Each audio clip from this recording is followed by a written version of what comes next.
મને લાગે સેવાલો યશોદાનો લાલો માધવ મતવાલો મતવાલો મને લાગે સેવાલો યશોદાનો લાલો માધવ મતવાલો મતવાલો જન્મ જેલમાં થયો તોય ખીલતો રહ્યો જન્મ જેલમાં થયો તોય ખીલતો રહ્યો નથી કીધા નિરાશાના ખ્યાલો માધવ મતવાલો મતવાલો નથી કીધા નિરાશા ખ્યાલો માધવ મતવાલો મતવાલો ગીતા ગોપીઓ નાસિત અને લૂટ્યા નવનીત જીતા ગોપીઓ નાસી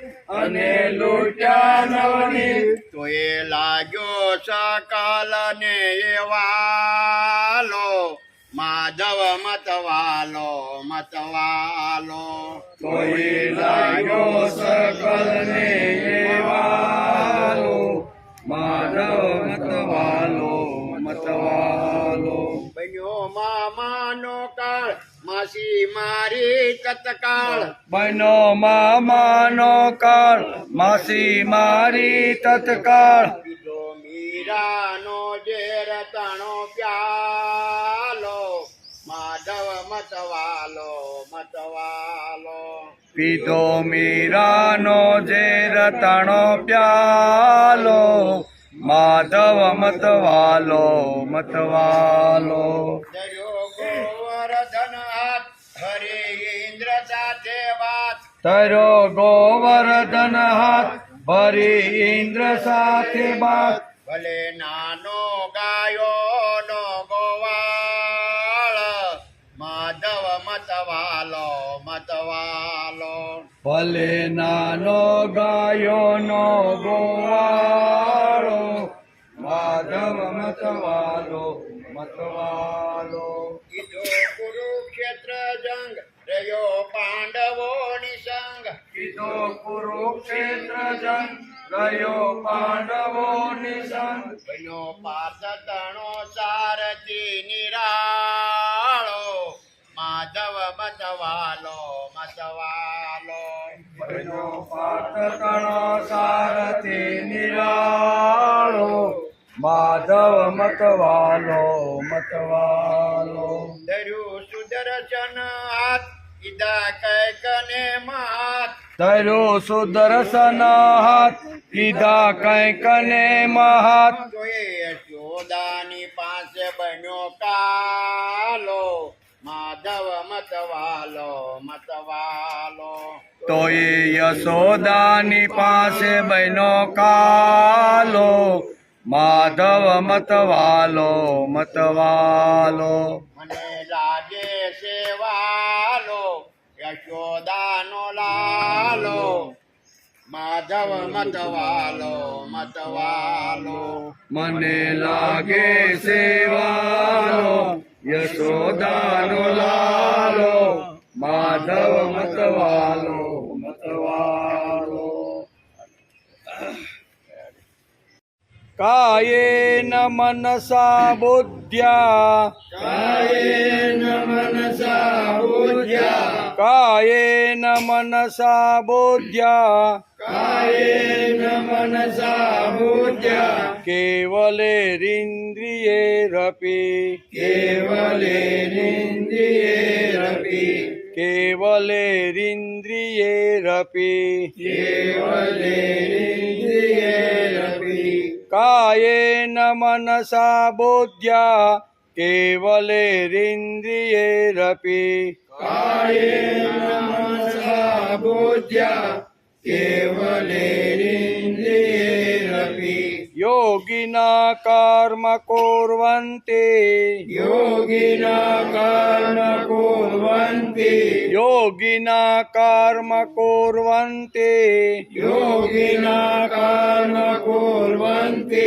સંગમ ત્યક્ત્વાત્મશુદ્ધયે સંગમ ત્યક્ત્વાત્મશુદ્ધયે સંગમ ત્યક્ત્વાત્યશુદ્ધયે સંગમ ત્યક્ત્વાત્મશુદ્ધયે યોગિના કર્મ કુર્વન્તો સંગમ ત્યક્ત્વાત શુદ્ધયે યોગિના કર્મ કુર્વન્તિ સંગમ ત્યક્ત્વાત્મ શુદ્ધયે કાયેન મનસા બુદ્ધ્યા કેવલેરિન્દ્રિયેરપી યોગિના કર્મ કુર્વન્તો સંગમ ત્યક્ત્વાત્મ શુદ્ધયે કાયેન મનસા બુદ્ધ્યા કેવલેરિન્દ્રિયેરપી યોગેન કર્મ કુર્વન્તિ સંગમ ત્યક્ત્વા શુદ્ધયે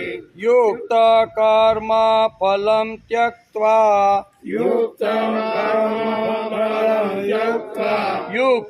કર્મ ફલ ત્યક્ત્વા યુક્ત કર્મ ફલ ત્યક્ત્વા શાંતિમાપ્નોતિ નૈષ્ઠિકમ શાંતિમાપ્નોતિ નૈષ્ઠિકમ શાંતિમાપ્નોતિ નૈષ્ઠિકમ શાંતિમાપ્નોતિ નૈષ્ઠિકમ યુક્ત કર્મ ફલમ ત્યક્ત્વા શાંતિમાત પ્રીતિ તિષ્ઠતિ યુક્ત કર્મ ત્યક્ત્વા શાંતિમાં પ્રીતિ નૈષ્ઠિકમ અયુક્ત કામકારેણ અયુક્ત કામકારેણ અયુક્ત કામકારેણ અયુક્ત કામકારેણ ફલે શક્તો નિબધ્યતે ફલે શક્તો નિબધ્યતે ફલે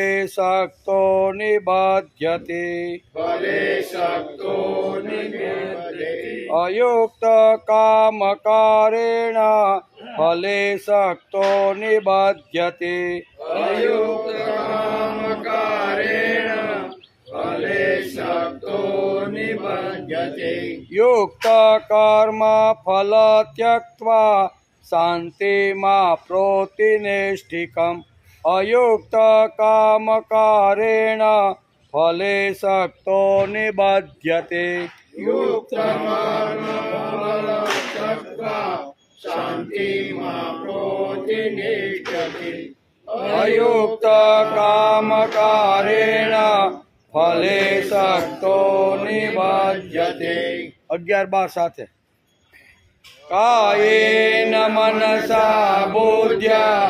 કેવલેરિન્દ્રિયેરપી યોગિના કર્મ કુર્વન્તિ સંગમ ત્યક્ત્વાત્મશુદ્ધયે યુક્ત કર્મ ફલમ ત્યક્ત્વા શાંતિમાપ્નોતિ નૈષ્ઠિકમ અયુક્ત કામકારેણ ફલે શક્તો નિબધ્યતે ફલે શક્તો નિબધ્યતે હરિ ઓમ હરિઓમ હરિઓમ.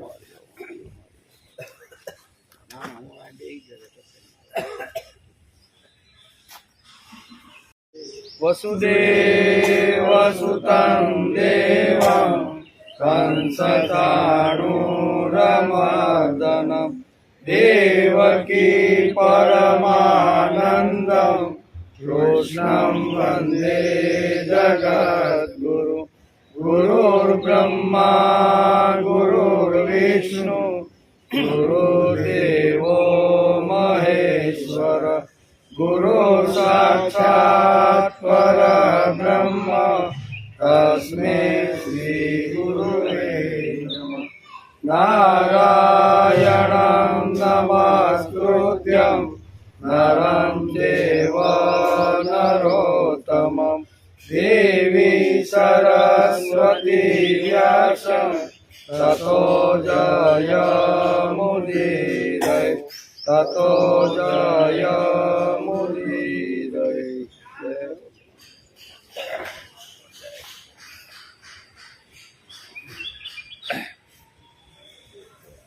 કાયેન મનસા બોધ્યા કેવલેરિન્દ્રિયૈરપી યોગિનઃ કર્મ કુર્વન્તો સંગમ ત્યક્ત્વાત્મશુદ્ધયે. યોગિનઃ સંગમ ત્યક્ત્વા કેવલે, એનો અર્થ થાય કર્મયોગી આસક્તિ ત્યજીને, કેવલે એટલે કેવળ, કર્મયોગી આસક્તિ ત્યજીને કેવળ મમત્વ ભાવ રાખ્યા વિના ઇન્દ્રિયે કાયેન મનસા, ઇન્દ્રિયો મન શરીર અને બુદ્ધિ ચાર તત્વોની વાત કરી છે.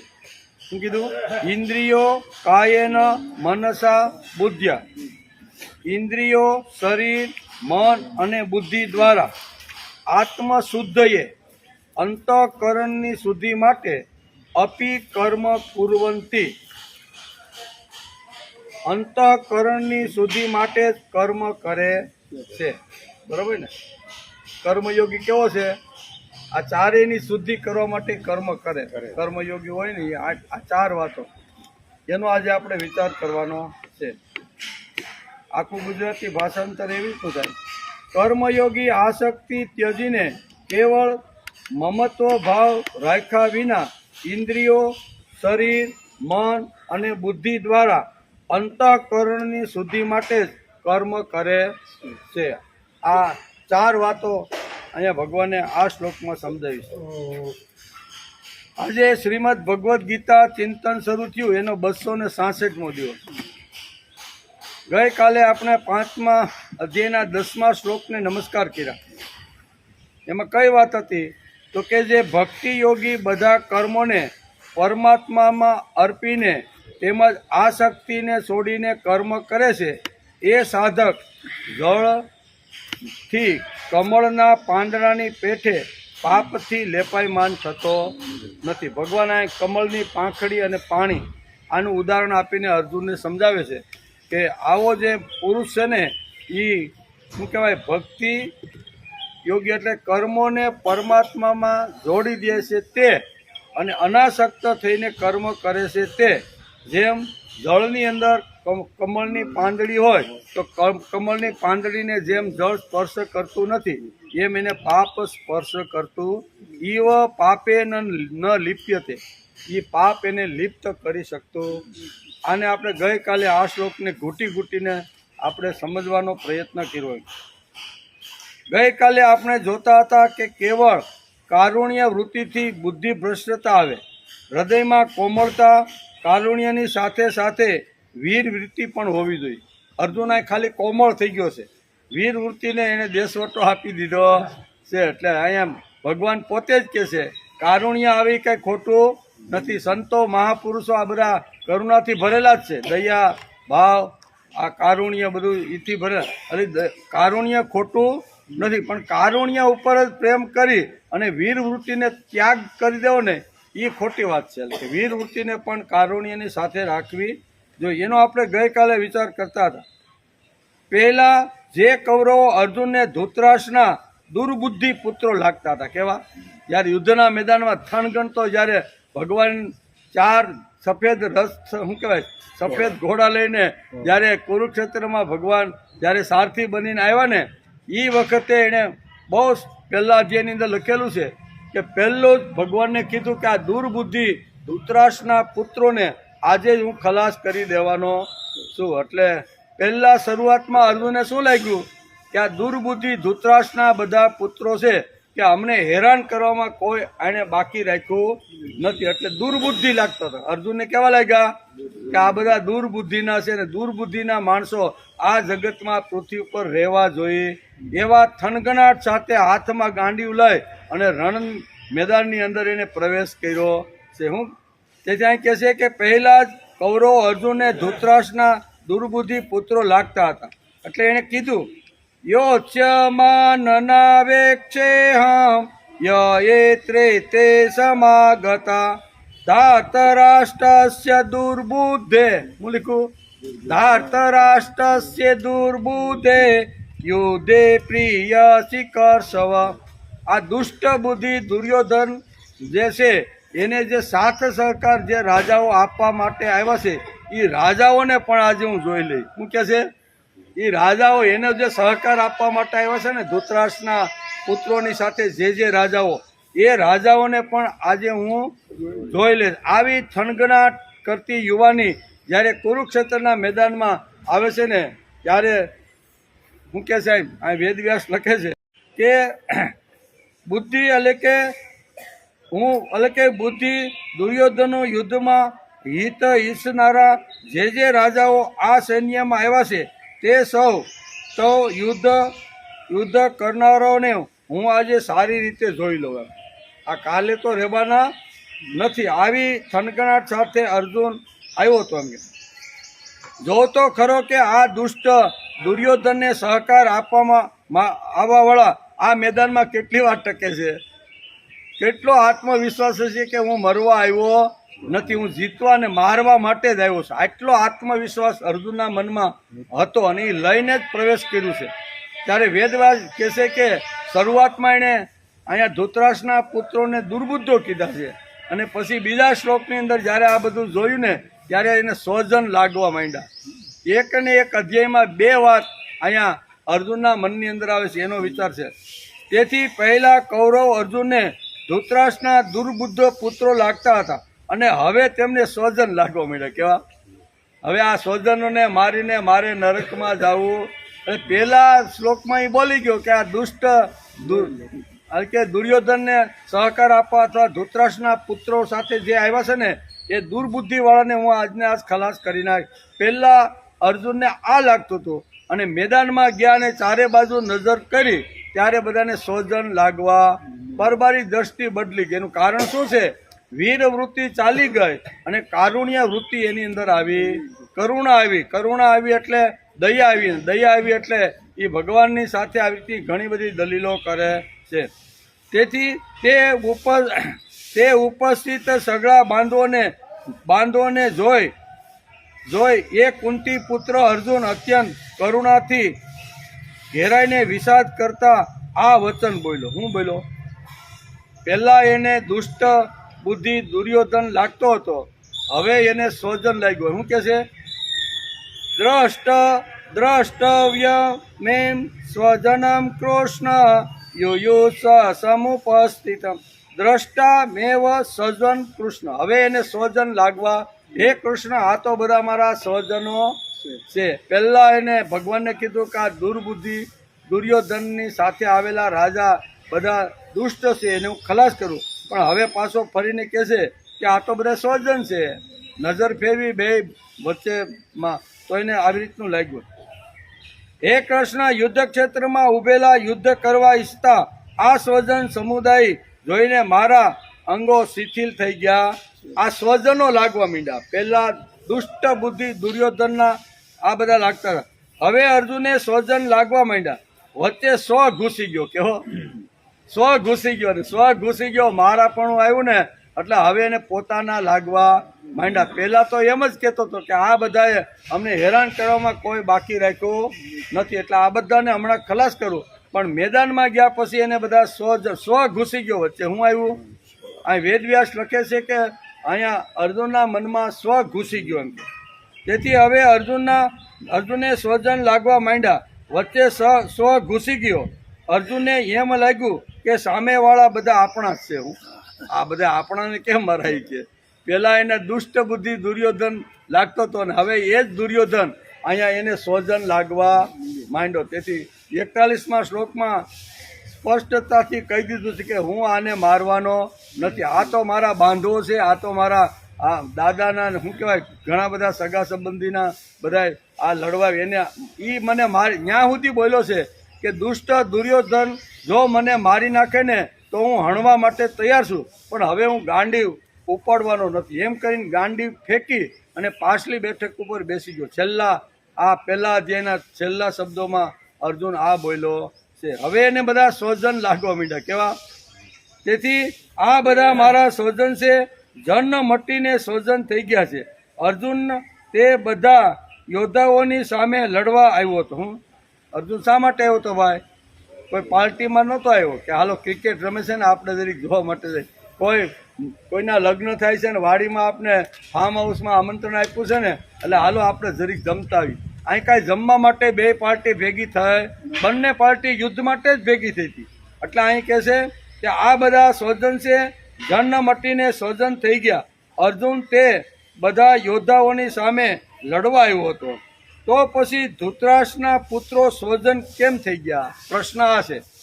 લડવા માટે આવ્યો તો એને ખબર હતી કે અમારા ઉપર અહીંયા આ આતતાઈ લોકોએ કંઈ ખરાબ કરવામાં કંઈ બાકી રાખ્યું આ સમજેલો જ હતો અર્જુને. પણ અહીંયા આવ્યા પછી આ જેના ઉપર આવા ભયંકર કામો કર્યા છે એ પોતાના સ્વજન શા માટે લાગવા માંડ્યા? એનું કારણ અહીં વેદવ્યાસ લખે છે.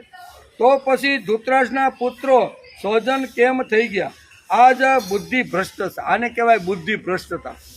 બુદ્ધિ ભ્રષ્ટતા એટલે શું છે?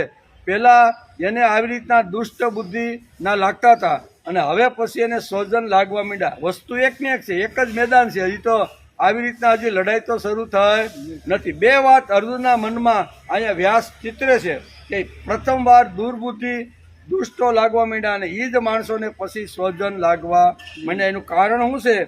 એ બુદ્ધિ ભ્રષ્ટતા. એકવાર બુદ્ધિ ભ્રષ્ટ માણસની થઈને એટલે માણસ કોઈ નિર્ણય લઈ શકતો નથી. જે પોતાના હોય ને એ દુર્બુદ્ધિ લાગે અને દુર્બુદ્ધિ હોય પણ પોતાના લાગવા માંડે. આને કહેવાય છે બુદ્ધિ ભ્રષ્ટતા. અર્જુન કૌરવ સામે લડવા આવ્યો હતો. કાંઈ પાર્ટીમાં આવ્યો?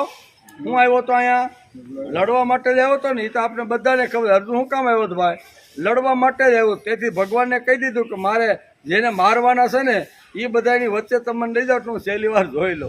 લડવા માટે તો આવ્યો હતો એમ કે. અર્જુન તેમની જોડે લડવા માટે આવ્યો હતો. તે કાંઈ કુરુક્ષેત્રમાં ફરવા માટે આવ્યો નહોતો એમ કે હાલો કુરુક્ષેત્રમાં ફરી આવી મંદિરોના બધા દર્શન કરી એ માટે આવ્યો નહોતો. તે લડવા આવ્યો તે જાહેર થઈ ગયું હતું. પણ રણાંગણ પર આવ્યા પછી અર્જુનને ધૃતરાષ્ટ્રના પુત્રો બધાય અર્જુનને સ્વજન લાગવા માંડ્યા. હવે ભગવાન ગીતાના આ 5મા અધ્યાયના 11મા શ્લોકમાં કર્મ કરવાની સુંદર શૈલી સમજાવે છે. જેમ અર્જુન પાછો પડ્યો, બરોબર, હથિયાર ફેંકી દીધા એટલે ભગવાન કહે છે કે કોઈ પણ રીતે હથિયાર હાથમાં લઈને પ્રથમ તો એવા જ મારે પ્રયત્ન કરવા. એકવાર ઊભો થઈ જાય, ઊભો થાય પછી હથિયાર હાથમાં લઈને ત્યાં સુધી ભગવાન કે મારી આની સાથે કસરત કરવાની છે. જે કાંઈ પ્રશ્ન હશે ને એ પ્રશ્નનું સોલ્યુશન કરવાનું. એટલે પ્રથમ અધ્યાયથી આપણે આપણી યાત્રા શરૂ થતા હતા 5મા અધ્યાયના 11મા શ્લોક સુધી આજે આપણે પહોંચ્યા છે. 11મા શ્લોકમાં ભગવાને બહુ સ્પષ્ટતા કરી છે. કારણ કે આ 7 થી 12 શ્લોક શ્રીમદ ભગવદ્ ગીતાના 5મા અધ્યાયના 7 થી 12 શ્લોકની અંદર અહીંયા શું કહેવાય સાંખ્ય શાસ્ત્ર અને કર્મયોગ એના લક્ષણો ભગવાને બતાવ્યા કે સાંખ્ય જ્ઞાની કેવો હોય, કર્મયોગી કેવો હોય, એ બંનેના લક્ષણો ભગવાને 6 શ્લોકની અંદર બતાવ્યા છે. એટલે આ 11મા શ્લોકમાં પણ એ જ વાત ભગવાન અહીંયા અર્જુનને સમજાવે છે. શું કહે છે? કાયેન મનસા બોધ્યા કેવલેરિન્દ્રિયેરપી યોગિના કર્મ કુર્વન્તિ સંગમ ત્યક્ત્વા તયોધ્યે. હે અર્જુન, કર્મયોગી આસક્તિ તજીને કેવળ મમત્વ ભાવ રાખ્યા વિના ઇન્દ્રિયો, શરીર, મન, બુદ્ધિ, અંતઃકરણની શુદ્ધિ માટે જ કર્મ કરે. કર્મયોગી કર્મ શા માટે કરે છે? કે ચારે ચાર તત્વો આપણા શરીરની અંદર છે.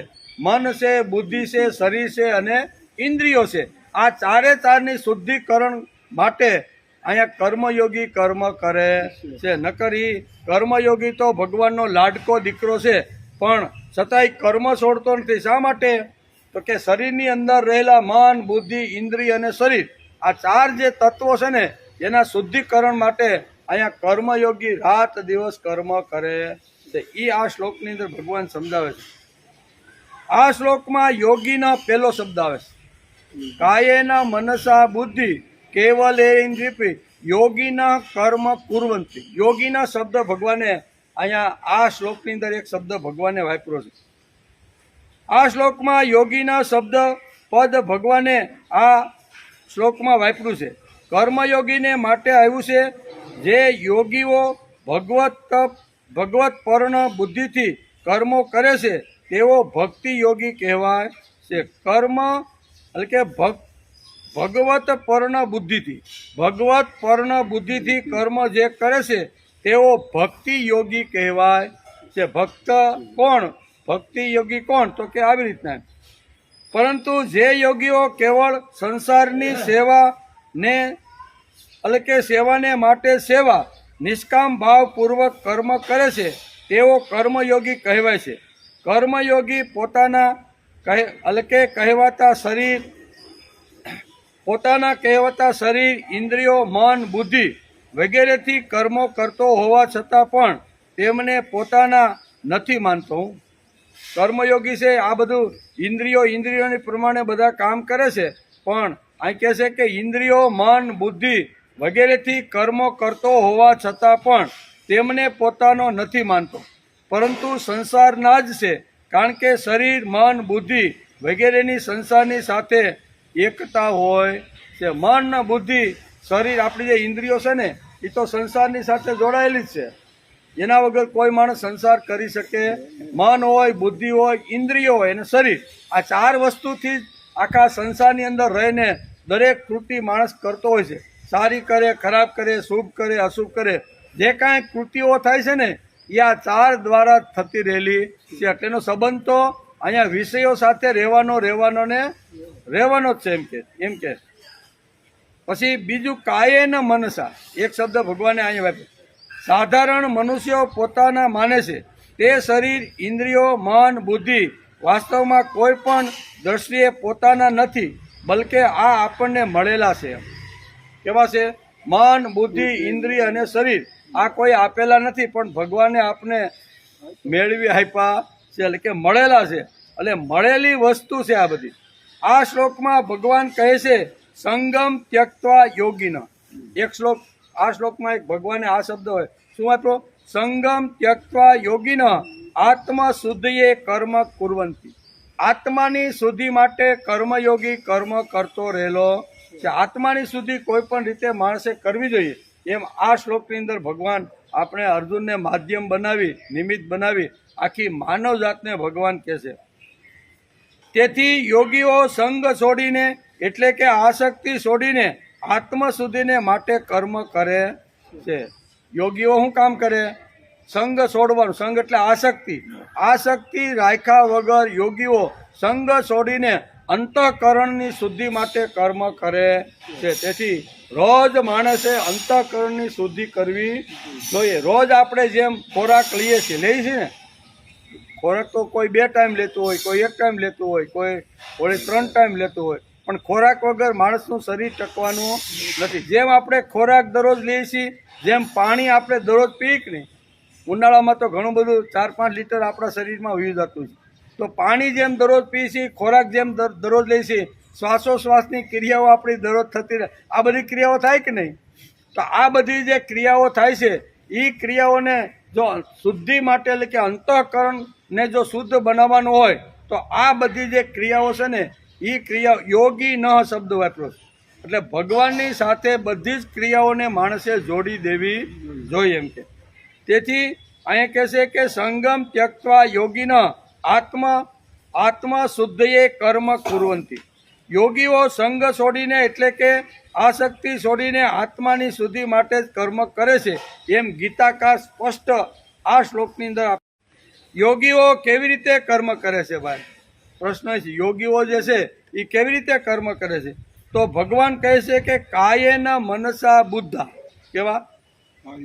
કાયેન મનસા. કાયા એટલે શરીર, મન એટલે મન, બુદ્ધા એટલે બુદ્ધા અને ઇન્દ્રિયો એટલે ઇન્દ્રિયો. આ ચાર વાત આ શ્લોકની અંદર સમજાય. તો કે આ યોગીઓ કેવી રીતે કર્મ કરે છે? તો ભગવાન કહે છે કાયેન મનસા બુદ્ધા કેવલે ઇન્દ્રિય સંગમ ત્યક્ત્વા આત્મશુદ્ધયે કર્મ કુર્વંતી. બહુ સ્પષ્ટ આ શ્લોકની અંદર સમજાય જાય એવો શ્લોક છે, અઘરો નથી. ઘણીવાર એમ થાય કે આ ગીતા જેવું શાસ્ત્ર અઘરું છે, હવે એને આપણે કેમ સમજવું? પણ બહુ જો વિચારીને આપણે સમજવાનો પ્રયત્ન કરીએ તો ગીતા શાસ્ત્ર કાંઈ એટલું બધું અઘરું નથી એમ, પણ એ શબ્દ સમજવો પડે. તેથી આસક્તિ છોડીને કર્મ કરવું એનો અર્થ ઇન્દ્રિયો સ્વાતંત્ર્ય કર્મ કરવા જોઈએ. એટલે રાગ દ્વેષ રહિત, આસક્તિ કે અનાસક્તિ રહિત ઇન્દ્રિયો આપણી જે છે એને કર્મ કરવા. આપણી ચાર મુખ્ય વસ્તુ આ શ્લોકની અંદર આવે છે: મન, બુદ્ધિ, ઇન્દ્રિયો અને શરીર. આ ચાર વાતોનો આજે આપણે બરોબર વિચાર કરી લેવાનો છે કે ભગવાને આ આપણને આપેલી વસ્તુ છે, બરોબર ને? આપણે કાંઈ લીધેલી કે શું કહેવાય, આપણે કાંઈ ઊભી કરેલી વાતો નથી. માનવ જાતનું સર્જન ભગવાને જ્યારે કર્યું ત્યારે માનવ શરીરમાં આ બધી જ વાતો સહજ રીતે ભગવાને મૂકી દીધી છે. તેથી લાઇક અને ડિસલાઇક, અંગ્રેજીમાં નહીં કહે છે લાઇક એન્ડ ડિસલાઇક, એટલે કે લાવનાર કોણ? આ લાવનાર કોણ? લાઇક અને ડિસલાઇક, કરવું ન કરવું, જવું ન જવું, સમજવું ન સમજવું, આ બધું શું કહેવાય? Like dislike. તો આ બધું કરે છે કોણ? તો કે કાયેના મનસા બુદ્ધ્યા. એટલે કે ઇન્દ્રિયોનો શરીર, મન, બુદ્ધિ જોડે સંબંધ છૂટી જાય તો કેવળ ઇન્દ્રિયો રહે એમ ભગવાન કહે છે. મન, બુદ્ધિ એટલે કે શરીર, મન અને બુદ્ધિ એ ત્રણનો સંબંધ જો છૂટી જાય તો અહીં કહે છે કે કેવળ ઇન્દ્રિયો જ રહે છે એમ ભગવાન કહે છે. બુદ્ધિએ કંઈક સંગ્રહેલી હોય તેમજ મન સંકલ્પ કરતો હોય એ બધાનું પીઠબળ લઈને ઇન્દ્રિયો રણાંગણની અંદર આવે છે. લાઇક અને ડિસલાઇક થાય. પછી આપણું મન, બુદ્ધિ, ઇન્દ્રિયો જે છે ને અહીં કહે છે કે બુદ્ધિએ કંઈક સંગ્રહેલું હોય, બુદ્ધિની અંદર કંઈક સંગ્રહ થઈ ગયેલો હોય, તેમજ મને સંકલ્પ કરેલો હોય. બુદ્ધિએ સંગ્રહ કરેલો હોય, મને કંઈક સંકલ્પ કરેલો હોય, એ બધાનું પીઠબળ એટલે મન અને બુદ્ધિનું પીઠબળ લઈને ઇન્દ્રિયો રણાંગણમાં આવે. શરીર આપણું ક્યાં આવે? કોને લીધે આવે? તો કે ભગવાને જે બુદ્ધિ આપેલી છે તે, એ બુદ્ધિ અને મનની અંદર સંકલ્પો જે થયેલા છે તે, મનમાં સંકલ્પ થાય કે મારે જવાનું છે એટલે બુદ્ધિ એના ઉપર સિક્કો મારે અને પછી માણસ નક્કી કરેલા સ્થાન ઉપર જાય છે. તેથી અહીં કહે છે બુદ્ધિએ કંઈક સંગ્રહેલું હોય તેમજ મને સંકલ્પ કરેલો હોય એ બધાનું પીઠબળ લઈને ઇન્દ્રિયો રણાંગણની અંદર આવે છે. અને પછી કરવું કે ન કરવું, રણમાં આવ્યા પછી કરવું કે નહીં કરવું, લડવું કે નહીં લડવું, બરાબર ને? ખાવું કે નહીં ખાવું, જોવું કે નહીં જોવું, એ પછી શરૂઆત થાય. એકવાર સમાજમાં ફરીએ માણસ તો ઘણીવાર ઘણી વસ્તુઓ સામે આવે ત્યારે માણસની અંદર આ એક લડાઈ શરૂ થઈ જાય છે. લડાઈ કોની વચ્ચે છે? લડવું કે ન લડવું? લડાઈ વિષયો અને ઇન્દ્રિયો જોડે છે. કેવું? સામે વિષયો છે, એક બાજુ ઇન્દ્રિય છે, સામે વિષયો છે, બરાબર ને? તો વિષયો સામે ઊભા છે તો એની સાથે ઇન્દ્રિયોને જોડવી કે નહીં જોડે કે ને? લડાઈ કોની વચ્ચે છે? લડવું કે ન લડવું? લડાઈઓ વિષયો અને ઇન્દ્રિયો એ બેની વચ્ચે લડાઈ છે. ગમો અને અણગમો કોની વચ્ચે છે? તો કે ઇન્દ્રિયો અને વિષયો. શબ્દ, સ્પર્શ, રૂપ, રસ, ગંધ આ બધા આપણા વિષયો છે. એની જોડે આપણી ઇન્દ્રિયો કઈ છે? વાણી છે, પછી જોવાનું છે, સાંભળવાનું છે, સ્પર્શ છે, બરાબર. આ બધી આપણી જે ઇન્દ્રિયો છે એ વિષયો જોયા પછી માણસને થાય કે આ હું ભોગવી લઉં તો કેવું સારું. એટલે વિષયોને જોયા પછી ઇન્દ્રિયો અને વિષયો વચ્ચેની લડાઈ શરૂ થઈ જાય છે. વિષયો સારા છે, રૂપાળા છે, ભોગવવા જેવા છે, પણ હું ભોગવી શકતો નથી એમ ઇન્દ્રિયોને ઘણીવાર થાય. ઘણીવાર એમ થાય કે ના ના, હવે આવો સરસ મજાનો વિષય, આવો સરસ મજાનું શ્રીખંડ, ઉનાળાના દિવસો છે અને સરસ મજાનું શ્રીખંડ બનાવ્યું છે, બરાબર ને, એ વિષય છે, શ્રીખંડ એ વિષય છે, અને આપણી જીભની જે ઇન્દ્રિય છે ને એ ઇન્દ્રિય છે. એટલે ઇન્દ્રિયો અને વિષયો જ્યારે અહીંયા શું કહેવાય, ઇન્દ્રિયો જ્યારે વિષયોને જોવે ત્યારે અંદરથી એક લાઇક એન્ડ ડિસલાઇક, ખાવ કે ન ખાવ, ડાયાબિટીસ તો છે પણ સરસ મજાનું આટલું બનાવ્યું છે તો મારે ખાવું તો, એમ ઇન્દ્રિયો અને વિષયોને જોયા પછી આ લડાઈ શરૂ થાય કે ન થાય. અને એ લડાઈની અંદર જો માણસનો બરોબર સંયમ જો પાકો હોય ને તો એ ઇન્દ્રિયો ઉપર અને વિષયો ઉપર વિજય પ્રાપ્ત કરે છે. એટલે ઘણીવાર આવી રીતનું થાય છે. વિષયો જોયા પછી માણસ ઘણીવાર અટવાઈ પણ જાય છે. તેથી આ બે વાતો કહે છે તો કે લડાઈ કોની વચ્ચે છે, લડું કે ન લડું. લડાઈ વિષયો અને ઇન્દ્રિયો ને બેની વચ્ચે લડાઈ છે. ગમો અને અણગમો પણ છે. એટલે કે માણસ અંદર ભોગોને માટે જેટલી તીવ્ર આસક્તિ હોય તેટલી ઇન્દ્રિયો આસક્તિ સહિત જજુમવાની, અને તે વખતે જે કર્મ થાય છે તેને સંગમ ત્યક્તવા એમ કીધું છે. સંગમ ત્યક્તવા એટલે આસક્તિ છોડીને કર્મ કરવું, એમ આ શ્લોકની સંગમ ત્યક્તવા થઈ શકતું નથી. ત્યક્તવા છોડીને એટલે કે આસક્તિ છોડીને કર્મ કરવું હોય તો ઇન્દ્રિયને કેવળ છૂટી રાખવી જોઈએ. કેવળ તેની જોડે બીજું કોઈ નહીં. ઇન્દ્રિયોને છૂટી રાખવી જોઈએ અને એની જોડે પછી કોઈ વસ્તુ હોવી જોઈએ નહીં. કેવલમ મનુષ્ય, હું શબ્દ વાપરો, કેવલમ મનુષ્ય ભગવાન પાસે જઈ શકે. આપણે કેવળ નથી, આપણે તો બધું સાથે લઈ અને પછી ભગવાન પાસે બેઠા હોય. ભગવાન પાસે સવારે 4 વાગે પણ બધું મોટા ભાગનું બધું સાથે લઈને બેઠા હોય. તેથી ત્યાં એક શબ્દ ભગવાને આ શ્લોકની અંદર કેવળ શબ્દ વાપર્યો. કેવો? કેવળ ને કેવળ ભગવાન પાસે જો બેસવાનું હોય તો આવી રીતની જે ઇન્દ્રિયો છે, બરોબર, એ ઇન્દ્રિયો અને ભોગોને દૂર રાખીને ભગવાન પાસે કેવળ ભગવાનની પાસે બેસવાનો પ્રયત્ન કરવો જોઈએ. તેથી ભગવાને કેવલમ મનુષ્ય એક શબ્દ ભગવાને આ શ્લોકમાં વાપર્યો છે. ભગવાન પાસે જઈ શકે. આપણે કેવળ નથી, આપણે ભગવાન પાસે જઈએ ત્યારે મોટું ટોપલું લઈને જઈએ છીએ. ઘણું બધું બેઠા હોય, ભગવાન ધ્યાનમાં બેઠા હોય, પણ આપણું મન ક્યાં ઘૂમતું હોય, વિષયોની અંદર, અથવા કાંઈ જોયેલી વસ્તુ હોય અથવા પ્રાપ્ત કરવાની વસ્તુ હોય ને તો ત્યાં આપણું ઘણીવાર મન પહોંચી જતું હોય છે. તેથી આ શ્લોકની અંદર કહે છે મન, બુદ્ધિ, શરીર અને ઇન્દ્રિયો એને ફક્ત ને ફક્ત દૂર રાખી અથવા બાજુ ઉપર રાખી અને માણસે યોગી ન થવાનો, એટલે કે ભગવાન સાથે જોડાઈ જવાનો પ્રયત્ન કરવો. આ 4 વસ્તુને જે વખતે આપણે ભગવાનની અંદર એકાગ્ર થયા છીએ, સાધના કરી છીએ, ધ્યાન ધરીએ છીએ ને, ત્યારે આમાંથી કોઈ પણ એક વસ્તુ આપણા મન ઉપર કે કોઈ શરીર ઉપર આવવી જોઈએ. કેવળ ને કેવળ કોણ?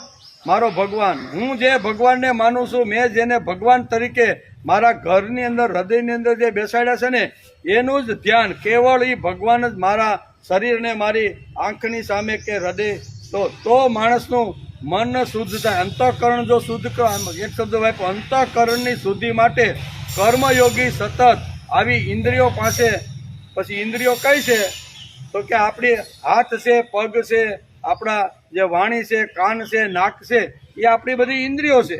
તો અહીં કહે છે કે કર્મયોગી આસક્તિ ત્યજીને કેવળ મમત્વ ભાવ રાખ્યા વિના ઇન્દ્રિયો, શરીર, મન અને બુદ્ધિ દ્વારા અંતઃકરણની શુદ્ધિ માટે જ કર્મ કરતો રહેલો. હું આ બધું શા માટે કરું છું તો કે મારા અંતઃકરણની શુદ્ધિ માટે કરું છું. જે વખતે ધ્યાન અથવા સમાધિ અથવા ચિત્ત એકાગ્ર કરવા માટે બેસી ત્યારે દુનિયાની બધું જ વસ્તુ બાજુમાં રાખીને ફક્ત હું કેવળ અહીં શબ્દ વાપર્યો, કેવળ હું અને મારો ભગવાન, આ બે વાતો હોય તો અંતઃકરણની શુદ્ધિ થાય. બાકી ગમે એટલા 80 વર્ષ સુધી જો આપણે આવી રીતનું સાધના કરીને ધ્યાન ધરીએ ને તો પણ થતું નથી. તેથી આટલું ભલે 10 મિનિટ કરીએ, આપણે 10 મિનિટ કરી, 15 મિનિટ કરી, 20 મિનિટ કરી કે અડધો કલાક, એ તો આપણી જેવી કેપેસિટી. પણ એ જ્યારે ધ્યાન ધરતા હોય અંતઃકરણને શુદ્ધિ કરવા માટે જ્યારે આપણે બેઠા હોય ને ત્યારે આપણી આંખની સામે કે ઇન્દ્રિયો પાસે કોઈ બીજી વસ્તુ હોવી ન. એટલે કેવળ શબ્દ વાપર્યો. કેવો ભગવાન અહીંયા શું વાપર્યું છે? કેવલે ઇન્દ્રિયે રપી, કેવલે ઇન્દ્રિયે રેપી, એટલે કેવળ ઇન્દ્રિયો જ આવી એમ ભગવાન કહે છે. કયું પોટલું? આપણે તો ધ્યાન ધરવા માટે બેસી અથવા અહીં ખુરશી ઉપર બેઠા છીએ ને, આપણે બધાય એવા હોય આપણે કહેતા નથી, પણ આપણે અહીં ઘણીવાર બેઠા હોય તોય ઘણા પોટલા લઈને ત્યાંથી આપણે આવીએ. વ્યવહારના, સંસારના, કુટુંબના, ઘણા બધા ધંધાના, કે શું થયું છે, કેમ થયું છે, ફોન આવ્યો નહીં, અને ફોન આવે તો ઉઠીને આપણે ભાગવા માંડીએ કે નહીં. એટલે ઘણા બધા પોટલા લઈને આપણે આજે અહીં બેઠા હોઈએ છીએ. તો કયું પોટલું? તો કે ગમતું ન ગમતું, આપણું પોટલું છે. ગમતું ઘણીવાર ગમે, ઘણીવાર ન ગમે, જોઈતું ન જોઈતું, સત અસત, પૂર્ણતા અપૂર્ણતા, આવી કેટલી બધી વાતો લઈને ભગવાન પાસે ઘણીવાર માણસ બેઠો. આ બધી વાતો લઈને જો બેસે તો અંતઃકરણની શુદ્ધિ કરવી શક્ય નથી. કર્મયોગી એક એવો છે કે કર્મયોગી ઇન્દ્રિયો પાસે આ કામ કરાવે છે. એનું કારણ શું છે? કે ઇન્દ્રિયોની પાસે કામ લઈ અને એને અંતઃકરણની શુદ્ધિ કરવી છે. આ કર્મયોગી જે હોય ને એના માટે આ વાત શક્ય છે. એટલે આપણે કેવળ નથી, આપણે કેવળ નથી, ન હોય તો થવાનો પ્રયત્ન કરવો જોઈએ. એટલે આપણે કેવળ નથી, આપણે કેવળ ને કેવળ ભગવાન માટે જઈશું તો ભગવાન આપણને ઉપાડે. ભગવાન કોને ઉપાડે? ભગવાન કોના માટે વાંકા વળે? ભગવાનનો જે બની ગયો છે તે, અથવા ભગવાન માટે જેણે શરીરને ઘસી નાખ્યું છે તે, એ જ્યારે અગવડમાં આવે ને ત્યારે ભગવાન 2 હાથ લઈને એને ઉપાડે છે. ઉપાડે કે નહીં? પ્રહલાદને ઉપાડ્યો કે નહીં? પ્રહલાદ ભક્ત હતો, બાળ ભક્ત હતો, એને મારવાના અનેક પ્રયત્ન કર્યા, જબરજસ્ત પ્રયત્ન કર્યા. બાપ હોવા છતાંય આ છોકરો મરી જવો જોઈએ એમ કરીને ઘણું બધું એને મારવાના પ્રયત્ન કર્યા. હાથી નીચે કચડાવવાનો પ્રયત્ન કર્યો, પથ્થર સાથે બાંધીને સમુદ્રમાં ડૂબાડવાનો પ્રયત્ન કર્યો, મોટા પહાડ ઉપરથી ગબડાવીને મારી નાખવાનો પ્રયત્ન કર્યો, છેલ્લે અગ્નિમાં બાળીને ખતમ થઈ જાય એના માટે પણ પ્રયત્ન કર્યો. પણ ભગવાન વાંકા વળીને આવા ભક્તને ભગવાન પોતાના ખોળામાં લઈ 2 હાથથી બચાવી લે કે નહીં? ભગવાન કોને કહે? તો કે જેણે રામનું નામ અથવા રામનું કામ સમાજમાં સ્થિર થાય એના માટે પ્રહલાદે જબરજસ્ત પ્રયત્ન કર્યો. મારો રામ દરેક બાળપણની અંદર આ ભક્તિની એને આવી રીતની લગ્ની લાગી હતી. એટલે એને ગમે તેવા પ્રયત્ન પિતાએ કીધા પણ એ પ્રયત્ન બધા નિષ્ફળ ગયા. એનું કારણ એને લગ્ની કોની લાગી હતી? રામની. રામની એકવાર જો લગ્ની લાગે અને રામ માટે ઇન્દ્રિયો, મન, બુદ્ધિ અને શરીરને જો ઘસવા લાગે અને એ જ્યારે ભક્ત અગવડમાં આવે ને ત્યારે ભગવાન વાંકા વળીને એ બાળકને ઉપાડે. જેમ મા બાળકને ગંદુ થયેલું, ગમે તેવું ગંદુ હોય, 2-2.5 વર્ષનું બાળક હોય તો એ ગંદા થયેલા બાળકને મા ઉપાડે કે નહીં? અધ્યાય 5 અને શ્લોક નંબર 11, એમાં 4 તત્વોની વાત ભગવાન કરે છે: મન, બુદ્ધિ, ઇન્દ્રિય અને શરીર. બરાબર? આ કર્મયોગી શા માટે આ બધું સાથે રાખીને કરે છે? તો એના માટે અંતઃકરણની શુદ્ધિ માટે. આ બધા કર્મયોગની સાથે આ બધી ઇન્દ્રિયો કામ કરે છે. એનું કારણ શું છે? અહીંયા કર્મયોગી એવું સમજે છે કે મારા અંતઃકરણની શુદ્ધિ માટે 4 તત્વો ખૂબ જ જરૂરી છે. મન, બુદ્ધિ, ઇન્દ્રિય અને શરીર વગર અંતઃકરણની શુદ્ધિ શક્ય નથી. એમ બરાબર? આ બધું હોય તો અંતઃકરણની શુદ્ધિ એનો વિષય હાલે છે. તેથી આ શ્લોકમાં ભગવાન એક શબ્દ બીજો વાપરે છે, કેવલે રેન્દ્રિય એ રપી. આનો અર્થ એ કે આપણે આસક્તતા લાવવાની છે એમ ગીતાકાર કહે છે. આસક્તતા લાવવાની હોય તો મન અને બુદ્ધિનો સંબંધ એટલે કે કનેક્શન તોડતા આવડવા જોઈએ. જે વખતે આપણે પ્રભુની પાસે બેસી તે વખતે આપણી દરેક જે કાંઈ ઇન્દ્રિયો જે છે ને એ બધી ઇન્દ્રિયોના સંબંધો તોડી અને મનને ભગવાનની અંદર એકાગ્ર થતાં આવડવું. ઇન્દ્રિયો સાથેનો મનનો સંબંધ તે વખતે તોડી નાખવાનો. ક્યારનો? તો કે અંતઃકરણની શુદ્ધિ માટે માણસ જ્યારે ચિત્ત એકાગ્ર કરવા માટે બેસે, ધ્યાન કરવા માટે બેસે, ત્યારે મને ઇન્દ્રિયો સાથેનો સંબંધ તોડી નાખવો. નકર ઇન્દ્રિયને ગમે ન ગમે, ભાવે ન ભાવે એવી જો બધી વસ્તુ ઇન્દ્રિયોની ધ્યાન ધરતી વખતે અથવા અંતઃકરણમાં શુદ્ધિ માટે બેઠા હોય ત્યારે આવે તો એ ચાલે નહીં. એમ ભગવાન આ શ્લોકમાં કહે છે. તેથી પ્રત્યેક કૃતિમાં આપણી બુદ્ધિની નિર્ણય કુશળતાનો અહંકાર પોસાય છે. સંકલ્પના મનનો અહંકાર પોસાય. ઇન્દ્રિયોમાં ઇન્દ્રિય શક્તિનો અહમ પોસાય. પરિણામે આપણો અહંકાર જબરજસ્ત પોસાતો જાય છે. આપણે આત્મસુખ અથવા આત્મહિતથી આત્મહિતથી આઘાત થતા જઈએ છીએ એમ ગીતાકાર આપને સમજાવે છે. થોડોક તત્વજ્ઞાનનો અને ભારે વિષય છે આજે, બરોબર ને પણ એને આપણે સમજી તો લઈએ. ભગવાને આ શ્લોકમાં આત્મશુદ્ધ એ શબ્દ વાપર્યો છે. આત્માની શુદ્ધિ માટે અહીંયા કર્મયોગી એવું કહે છે કે 4 તત્વોની જરૂર છે. મન, બુદ્ધિ, ઇન્દ્રિય અને શરીર. આ 4 તત્વો હોય તો અંતઃકરણની શુદ્ધિ માટે જરૂરી છે. પણ જે વખતે અંતઃકરણની શુદ્ધિ માટે બેઠા હોય ત્યારે અહીંયા મનની સાથે આ 3માંથી એકેય વસ્તુ હોવી જોઈએ. મન સાથે ભગવાનને જોડવાનું, તો જ માણસના અંતઃકરણની શુદ્ધિ થાય. તેથી ભગવાને આ શ્લોકમાં આત્મશુદ્ધિએ આ શબ્દ પ્રયોગ કર્યો છે. પરંતુ આ સ્થિતિએ પહોંચતા માણસને આત્મશુદ્ધિની શું જરૂર છે? આ બધી અસરો, આ બધા સંબંધો કોણ તોડી શકે? તો કે સામાન્ય માણસ તોડી ન શકે. સામાન્ય માણસને ફક્ત ખાવાની ખબર પડે, ખાધેલું યાદ રાખવાની ખબર પડે, પાછું તેવું ક્યારે પાછું મળવાનું છે તેની ખબર પડે. સામાન્ય માણસને આ બધી ખબર પડે, પણ અંતઃકરણની શુદ્ધિ માટે પહોંચવાનું હોય તો એના માટે શું શું કરવું પડે એ સામાન્ય માણસને ખબર પડતી નથી. બહુ મોટા જ્ઞાની, કર્મયોગી કે ભક્તિ યોગવાળા હોય તે જ મન, બુદ્ધિ અને ઇન્દ્રિયોને છૂટી રાખી શકે. મન, બુદ્ધિ અને ઇન્દ્રિયોને અલગ અલગ સ્વતંત્ર કોણ રાખી શકે? તો કે શ્રેષ્ઠ જે કર્મયોગી હોય, ભક્તિભાવથી ભરેલો હોય અને સાંખ્ય યોગી એટલે જ્ઞાનથી ભરેલો હોય તે જ આવી રીતનું કરી શકે. તેથી મનુસ્મૃતિની અંદર પણ મનુ મહારાજે આ શ્લોકને પુષ્ટિ આપવા માટે એક વાત કીધી છે.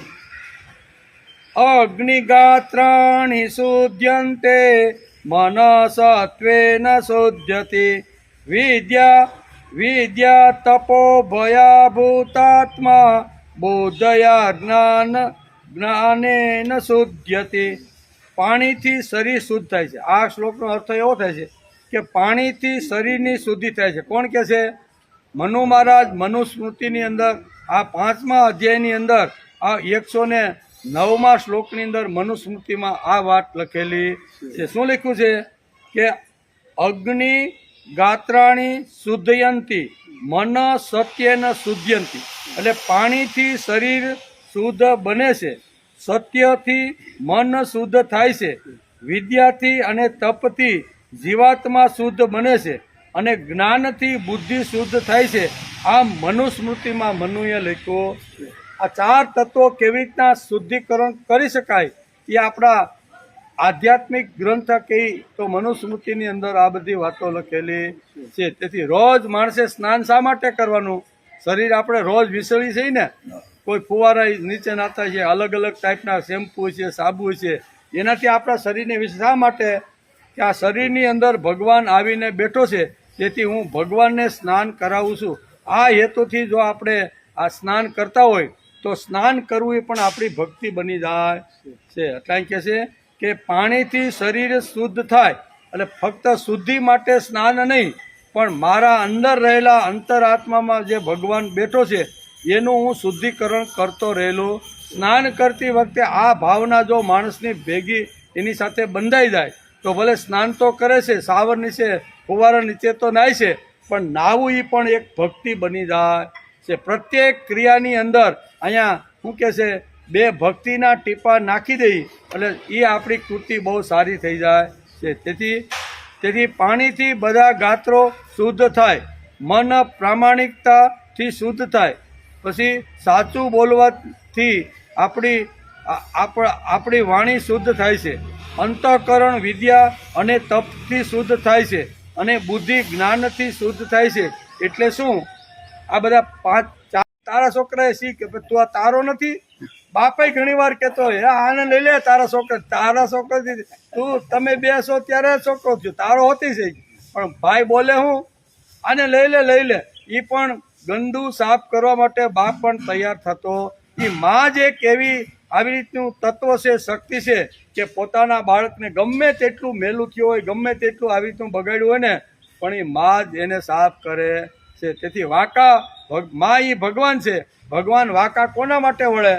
તો કે રાત દિવસ ભગવાનના માટે જે ઘસાઈ ગયો હોય, જે વિત્તથી ઘસાણો હોય, બુદ્ધિથી ઘસાણો હોય, શરીરથી ઘસાણો હોય, ઇન્દ્રિયોથી ભગવાનના કામ માટે, ભગવાનના નામ માટે, અને ભગવાનની સૃષ્ટિ સજીવન રહે અને ભગવાનનું નામ કાયમ માટે આ ધરતી માટે રહે, તેથી ભગવાનના વિચારો લઈ અને દરેક ખોપરીમાં જે લઈ જવાનો પ્રયત્ન કરે છે ને, આવા જ્યારે અગવડમાં આવે અથવા એને કાંઈ તકલીફ થાય ત્યારે ભગવાન એને ઉપાડી લે છે કે દીકરા તારે મૂંઝાવાની કાંઈ જરૂર નથી. તેથી આ શ્લોકમાં કહે છે.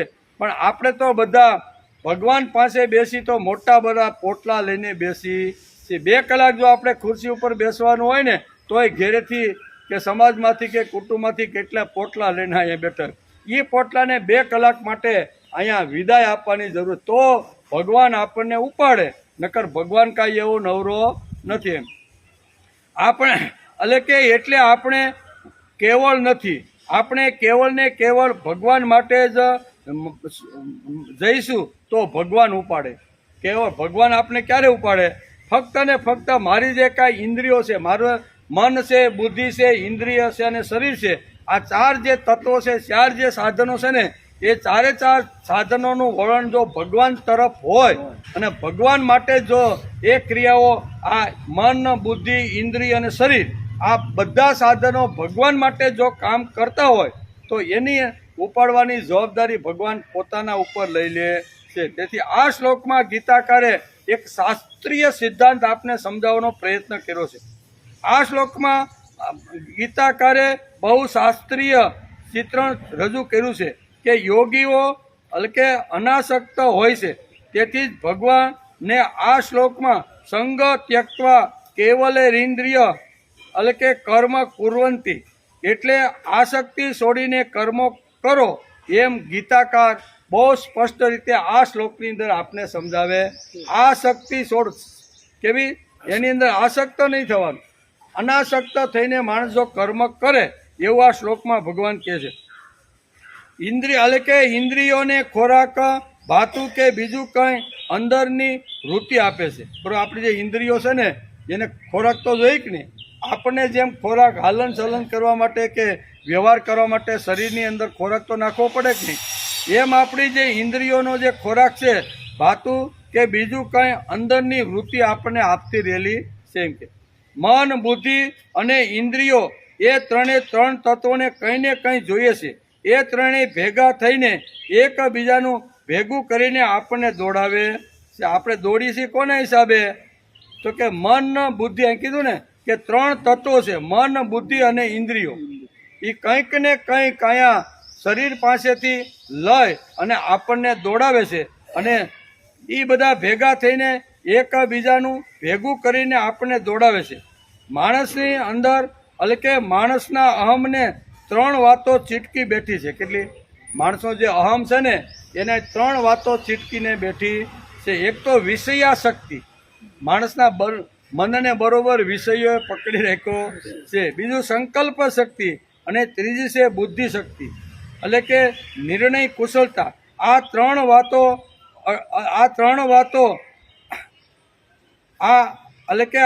વાતો અટકી છે, તે છોડી દે તો માણસ કેવળ થઈ જાય.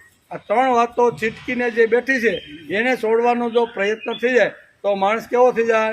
કેવળ. હું અને મારો ભગવાન. પણ આપણે ઘણી બધી વિષયા શક્તિઓ છે, સંકલ્પ શક્તિઓ છે, બુદ્ધિ શક્તિ, એ ઘણું બધું પકડીને બેઠી છે. તેથી આ ગીતાની અંદર કાયેન મનસા બુદ્ધ્વા એમ કરીને ભગવાન આ શ્લોકમાં આપણે સમજાવે છે.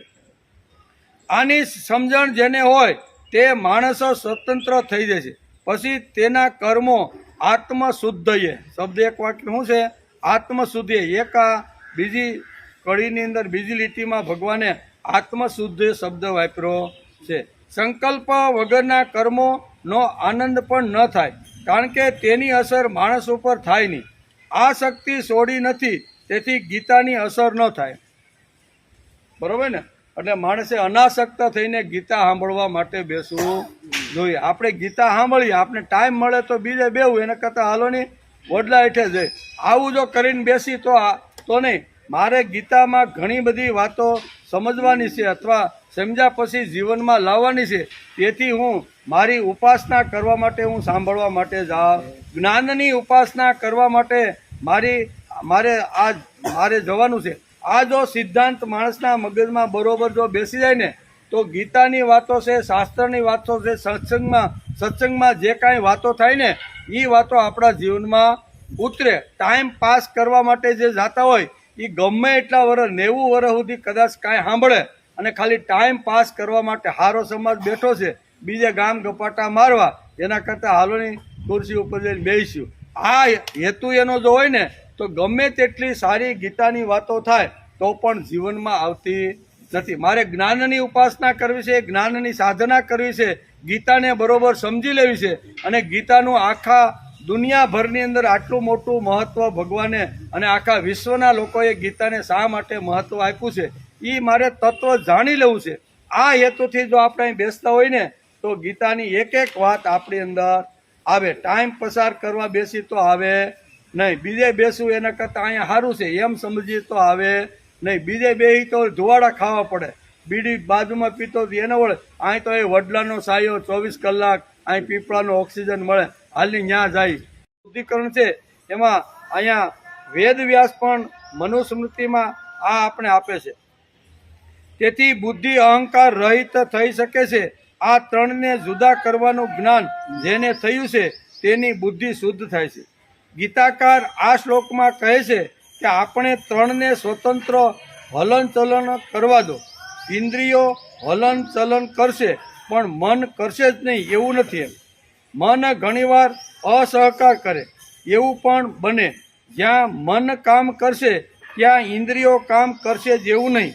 આવું ઘણી વખત થાય છે, તે ન થાય એવું પણ નથી. એમ આ બધા એકાબીજાને અસહકાર આપે એવું તો ઘણીવાર થાય.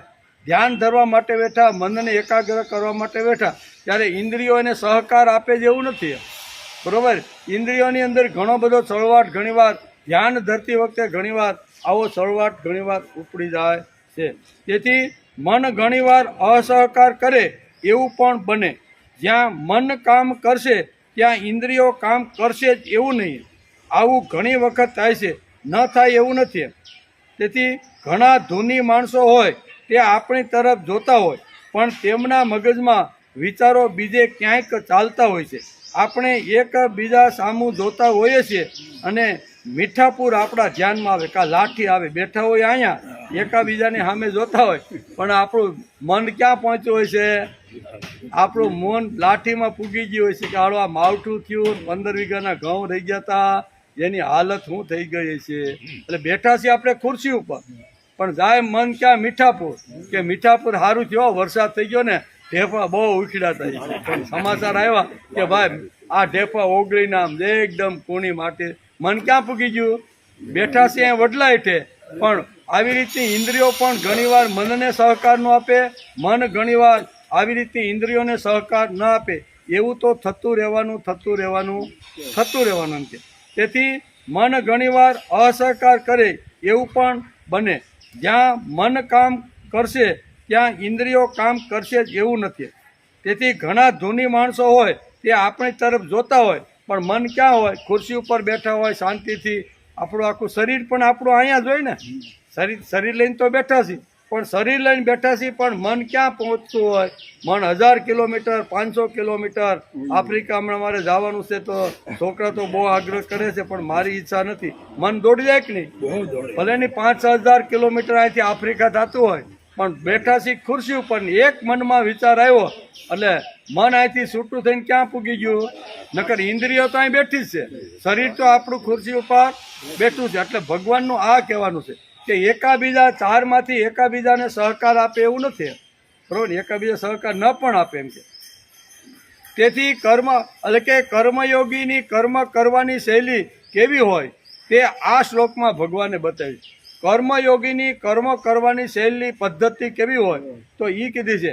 કર્મયોગીની કર્મ કરવાની પદ્ધતિ મન, બુદ્ધિ, ઇન્દ્રિયો અને શરીરને સાથે રાખી અને અંતઃકરણની શુદ્ધિ માટે આ કર્મયોગી કર્મ કરતો હોય છે એવું આ શ્લોકની અંદર ભગવાન બહુ સ્પષ્ટ રીતે અર્જુનને સમજાવે છે. જેને કશું એટલે કે જેને કશું માગવાનું નથી તે ભગવાનનું ધ્યાન ધરે. કેટલા મોટા વિશ્વાસધાર એટલે કે વિશ્વાધાર તું એટલે કે મારો અને તારો સંબંધ થઈ ગયો તે વાત હું છુપી રાખી છે, મનની અંદર રાખીશ એટલે કે હૃદયમાં અંદરના ખાનામાં રાખીશ, જેથી કોઈને ખબર ન પડે તારો અને મારો સંબંધ શું છે. આપણે મધુર સંબંધ ભગવાનની સાથે મધુર સંબંધ રાખવાનો જો પ્રયત્ન જીવ જ્યારે કરે ત્યારે જીવ કહેશે કે મધુર સંબંધ તો રાખું પણ કોઈને ખબર પડે તો, પણ ખબર ન પડે એટલે હૃદયની અંદર આ સંબંધને હું બરોબર ખજાનામાં ફિટ કરી દઈશ. જેમ ભગવાને પોતે અર્જુનને હું કેટલો મોટો છું, કેટલી પૃથ્વી મારી અંદર ગોળા અંદર, એમ ભગવાને જ્યારે વિશ્વરૂપ જ્યારે દર્શન અર્જુનને બતાવ્યું ત્યારે અર્જુનને તો એમ થયું કે અત્યાર સુધી તો આ મારા ફઈનો દીકરો છે, મામાનો દીકરો, મામા ફઈના સંબંધ હતો, હાડા બનેવીનો સંબંધ હતો, અહીંયા શું કહેવાય મિત્રનો ઘણા બધા સંબંધોથી અર્જુન ભગવાન કૃષ્ણ સાથે જોડાયેલો હતો. પણ એને એમ જ હતું એમ. એટલે તો એ બોલે છે કે સખેતી મત્વા પ્રસદમ યદુક્તમ, હે કૃષ્ણ હે યાદવ હે સખેતી, અજાનતા મહી માનમ તવેદમ, મયા પ્રમાદાત પ્રણયન વાપી. આમ 11મા અધ્યાયમાં વિશ્વરૂપ જ્યારે વિરાટ રૂપ ભગવાન જ્યારે અર્જુનને બતાવે છે કે તારા વગર પણ આ કૌરવને હું મારી શકું છું, જોઈ લે તું તારા વગર પણ આ બધા કૌરવોને હું મારી શકું છું. 18 અક્ષરની સૈન્ય જોઈ લે કેવી રીતે મારા મુખમાં જાય છે. આ બધું ભગવાનને જ્યારે અર્જુન જે જોયું જ્યારે ભગવાનનું આખું વિરાટ રૂપ, ત્યારે અર્જુનને ખબર પડી કે ભગવાને કેટલું બધું પોતાનું આવું છુપાવેલું છે, એટલું બધું. અને મારી સાથે તો જે મિત્રની રીતે રમતો ખાતો પીતો બોલતો હોય ને એવી રીતનું આ મારી સાથે વર્તન કર્યું છે. તેથી ભક્ત ભગવાનને કહે છે કે એકવાર તારો સંબંધ મારી સાથે થઈ જાય ને તો આ તારો ને મારો સંબંધ હું કોઈને ખબર પડવા દઈશ ને, એ ખજાનામાં રાખીશ એમ કે. તેથી કહે છે કે મનની અંદર રાખીશ, હૃદયમાં અંદરના ખાનામાં રાખીશ, જેથી કોઈને ખબર ન પડે કે તારો અને મારો શો સંબંધ છે. આપણો આ બંનેનો મધુર સંબંધ છે. ગઈકાલે આપણે સપ્ત તીર્થની વાત કરતા હતા. આ કર્મયોગી કેવો છે કે કર્મ શા માટે કરે છે? મન, બુદ્ધિ, ઇન્દ્રિય અને શરીરની સાથે રહી અને કર્મયોગી અહીંયા કર્મ શા માટે કરે છે? તો ગીતાકાર બહુ સ્પષ્ટ કહે છે કે અંતઃકરણની શુદ્ધિ માટે કર્મયોગી આ 4 તત્વોને સાથે રાખીને કર્મ કરતો રહેલો છે. આ પ્રકારના જો કર્મ કરે તો એ સપ્ત તીર્થમાં સ્નાન કરીને પવિત્ર એનું અંતઃકરણ થઈ જાય છે. પવિત્ર અંતઃકરણ કરવાનું હોય તો સપ્તકુંડમાં સ્નાન કરવું જોઈએ. એમ આપણે ગઈકાલે પણ થોડો વિચાર કરતા કે નહીં. આપણા ભારતની અંદર તો એવા ઘણા ગામડાઓ છે કે જ્યાં પાળિયાઓના પાળિયા આજે પણ ઊભા છે. ઘણી જગ્યાએ ખલાસ થઈ ગયા છે, પણ ઘણી જગ્યાએ પાળિયા થયા એનું કારણ શું છે? તો કે ગામડા તો બધા ધંધા નોકરી માટે બહાર નીકળી ગયા હોય અને એ સમયે ગામના બારોટિયા બહેનો અથવા ગાયોને વાળવા માટે અથવા સડાઈ કરીને આવે ત્યારે એને પાછા વળવાનું કામ કોણ કરતું? ક્ષત્રિયો હાથમાં તલવાર લઈ અને આવેલા દુશ્મનો દાટ કાઢી અને બધાને ખલાસ કરતા હતા. આવા સમયે જે શહીદ થઈ ગયા છે ને એવા લોકોના પાળિયા ગામે ગામ છે. જે સંસ્કૃતિ માટે ગાયોના ધણ પાછા વળવા માટે બેનની શિયાળ કોઈ લૂંટતું હોય અને એને ખલાસ કરવા માટે એની સાથે જ્યારે યુદ્ધ કરે, લડાઈ કરે અને એ લડાઈમાં જ્યારે યાહોમ કરીને કૂદી પડે અને એને જ્યારે મૃત્યુ આંબી જાય ત્યારે એવા લોકોના જ પાળિયા આપણા ગામડાઓની અંદર ઘણી જગ્યાએ જોવા મળે છે. તેથી કહે છે કે આવી રીતના જે જ્ઞાની ભક્ત છે તે આપણી દ્રષ્ટિથી ઉત્તમ પુરુષ છે. તેને પરમાત્મા ન કહેવાય, તે જીવ જેવા રહેવાના, ચાલવાના, બોલવાના આપણા જેવા જ છે. એને ભગવાન ન કહેવાય, પણ એ કેવા છે? ભગવાન સુધી પહોંચેલો આ આત્મા, એટલે કે આ જ્ઞાનીજનો જે જ્ઞાની, કર્મયોગી અને ભક્તિ, આ 6 શ્લોકની અંદર ભગવાને આ 3 વાતો સમજાવી છે. તો કે આવી રીતની ટોચ ઉપર 3ની જે સ્થિતિ પહોંચી છે ને, એને એટલે કે એને પરમાત્મા તો આપણે ન જ કહી શકીએ. એ આપણા જેવા જ હોય, આપણી જેવી ભાષા, આપણા જેવા કપડાં, કોઈ વિચિત્ર વેશ નહીં, આપણું જેવું ખાવું પીવું હરવું હોય ને, આપણે ખબર પણ ન પડે.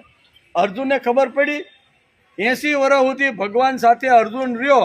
આ 80મા વર્ષ પછી જ્યારે વિરાટ રૂપ જ્યારે બતાવ્યું ત્યારે એને ખબર પડી કે આ કોઈ અલૌકિક શક્તિ અત્યાર સુધી 80 વર્ષ સુધી મારી હારે રહી છે. એટલે એ ભગવાન જેવા ભગવાનના બધા ગુણો હોય, પણ પરમાત્મા રૂપે નહીં, પણ મહાપુરુષ રૂપે સમાજની અંદર આપણા જેવું હળવું મળવું, ખાવું પીવું, ખભા ઉપર હાથ મૂકી, કેમ ભાઈ શું કરે છે તમારે?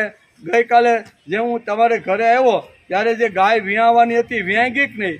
હવે ગાયને વિયાઈ જવાનું અને મહાપુરુષને એની સાથે શું સંબંધ ભાઈ? એ પણ બોલે કે નહીં? બોલે કે એ આપણા જેવા થઈને જ આવે ને. એ ટોચની સ્થિતિ ઉપર મહાપુરુષો પહોંચી ગયા હોય, પણ છતાંય આપણા ખભા ઉપર હાથ મૂકીને કે ભાઈ ગઈકાલે તું ખેતરે જવાનો તો એ કામ પત્યું કે નહીં? હવે એને શું ભાઈ, એ કાંઈ ઘઉં એના ખેતરમાં આવવાના, ઘરમાં પણ આવું પૂછે. એટલે આપણા જેવો વ્યવહાર, આપણા જેવી રહેણીકરણી, આપણા જેવા કપડાં, આપણા જેવું બોલવું, આપણી જેવી સ્થિતિમાં રહેવું, એ બધા મહાપુરુષો છે. પણ મહાપુરુષો પરમાત્મા ન થઈ શકતા આપણા જેવા થઈને આપણા સાથે ફરતા રહેલા છે, એમ કે છે. પછી આ સ્થિતિ પર પહોંચ્યા પછી કર્મ કરે જ શા માટે? આ મોટો પ્રશ્ન છે. તેથી જ ભગવાને આ શ્લોકમાં કહ્યું છે કે ભગવાન પોતે જ બોલે છે. શું કે આ શ્લોકમાં કોણ બોલ્યું છે? ભગવાન પોતે બોલ્યા. શું બોલ્યા છે? કાયેના મનસા બુદ્ધવા કેવલે રેન્દ્રિય અર્પી.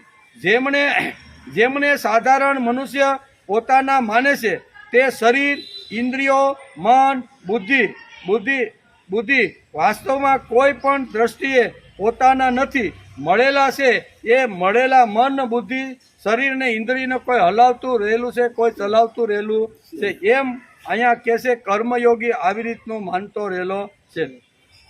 આ શ્લોક વાગોળવા જેવો છે, મનન ચિંતન કરવા જેવો છે.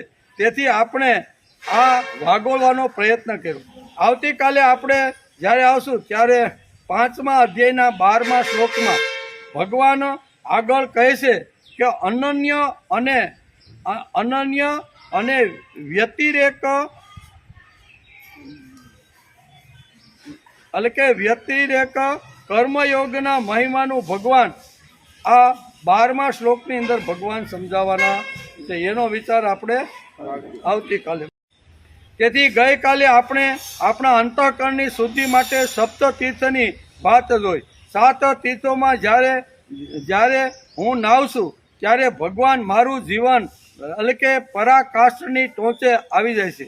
વિદ્યાતીર્થ, સત્યતીર્થ, ગંગાતીર્થ, ધ્યાનતીર્થ, ધારાતીર્થ, દાનતીર્થ અને લજાતીર્થ. આ 7 તીર્થો અલગ અલગ લોકો માટે આ શ્લોકની અંદર ભગવાને સમજાવવાનો પ્રયત્ન કર્યો. અંતઃકરણની શુદ્ધિ માટે આ 7 તીર્થોમાં માણસે સ્નાન કરવું જોઈએ. એ 7 તીર્થ કેવા છે? તો કે અલગ અલગ. કોઈ બ્રાહ્મણની વાત કરી છે, ક્ષત્રિયની વાત કરી છે, કુળ યુવતીની વાત કરી છે. આ સમાજમાં આવી રીતના અલગ અલગ પ્રકારના બધા લોકો રહેવાના, પણ અલગ અલગ આવી રીતના રહેતા જે લોકો છે એના માટે અલગ અલગ તીર્થ ભગવાને અહીં સમજાવ્યા છે. કેટલા તીર્થો છે? તો કે વિદ્યાતીર્થ, સત્યતીર્થ, ગંગાતીર્થ, ધ્યાનતીર્થ, ધારાતીર્થ, દાનતીર્થ અને લજાતીર્થ. આમાં કોઈને કોઈ તીર્થમાં માણસ સ્નાન કરી અને પોતાનું અંતઃકરણ શુદ્ધ કરી શકે છે. આ શ્લોકમાં પણ અંતઃકરણની શુદ્ધિ માટે જ ભગવાને અહીંયા અર્જુનને આ વાત સમજાવી છે. તેથી વિદ્યાતીર્થથી પ્રભાવી વિચારવાન થવાય. પહેલું તીર્થ કયું છે?